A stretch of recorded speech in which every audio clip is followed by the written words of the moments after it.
ইরানের সরকার বিরোধী বিক্ষোভে অংশ নেওয়ার খবরে আন্তর্জাতিক মহলে তীব্র উদ্বেগ ও ক্ষোভ ছড়িয়ে পড়েছে। মানবাধিকার সংগঠনগুলোর দাবি ২৬ বছর বয়সী এরফান সুলতানিকে কোনো ন্যায়সঙ্গত বিচার ছাড়াই ফাঁসি দেওয়ার প্রস্তুতি নিচ্ছে ইরানের কর্তৃপক্ষ। এই মৃত্যুদণ্ড কার্যকর হলে চলমান সরকার বিরোধী আন্দোলনের প্রেক্ষাপটে এটি হবে প্রথম কোনো বিক্ষোভকারীর মৃত্যুদণ্ড।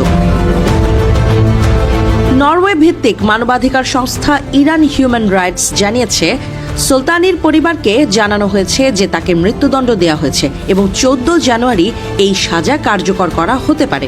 সংস্থাটি বলছে, সুলতানিকে সম্প্রতি তেহরানের উপকণ্ঠে কারাজ শহরে চলমান বিক্ষোভের সময় গ্রেপ্তার করা হয়। মানবাধিকার সংগঠনগুলোর অভিযোগ, গ্রেপ্তারের পর সুলতানিকে আইনজীবীর সঙ্গে যোগাযোগের সুযোগ দেওয়া হয়নি এবং তাকে একটি দ্রুত বিচার প্রক্রিয়ার মাধ্যমে দোষী সাব্যস্ত করা হয়েছে। তার বিরুদ্ধে আনা হয়েছে আল্লাহর বিরুদ্ধে যুদ্ধ ঘোষণার মতো গুরুতর অভিযোগ, যা ইরানের আইনে মৃত্যুদণ্ডযোগ্য অপরাধ।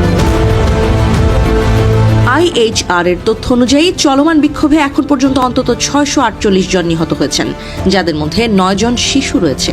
তবে সংস্থাটি সতর্ক করে বলেছে, প্রকৃত মৃত্যুর সংখ্যা আরও অনেক বেশি হতে পারে।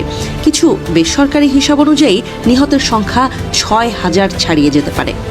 দেশ জুড়ে ইন্টারনেট ও যোগাযোগ ব্যবস্থা ব্যাপকভাবে বন্ধ থাকায় এসব তথ্য স্বাধীনভাবে যাচাই করা অত্যন্ত কঠিন হয়ে পড়েছে। সংস্থাটির পরিচালক মাহমুদ আমিরি মোগাদ্দাম বলেন, সাম্প্রতিক দিনগুলোতে ইরানে বেসামরিক বিক্ষোভকারীদের ওপর যে মাত্রায় সহিংসতা চালানো হয়েছে তা ১৯৮০-র দশকের ভয়াবহ দমনপীড়নের স্মৃতি ফিরিয়ে আনে, যা আন্তর্জাতিকভাবে মানবতার বিরুদ্ধে অপরাধ হিসেবে স্বীকৃত।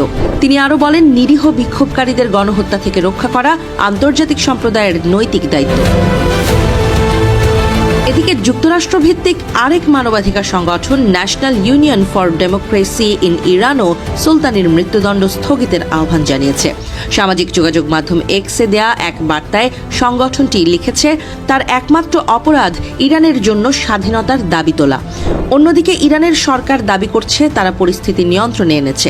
সোমবার দেশ জুড়ে সরকারপন্থী সমাবেশ আয়োজন করা হয়, যেগুলোকে সর্বোচ্চ নেতা আয়াতুল্লাহ আলী খামেনি আন্দোলনের পরাজয়ের প্রমাণ হিসেবে তুলে ধরেন। রাষ্ট্রীয় টেলিভিশনে দেয়া বক্তব্যে তিনি বলেন, এসব সমাবেশ বিদেশি শক্তির ষড়যন্ত্র ব্যর্থ করে দিয়েছে।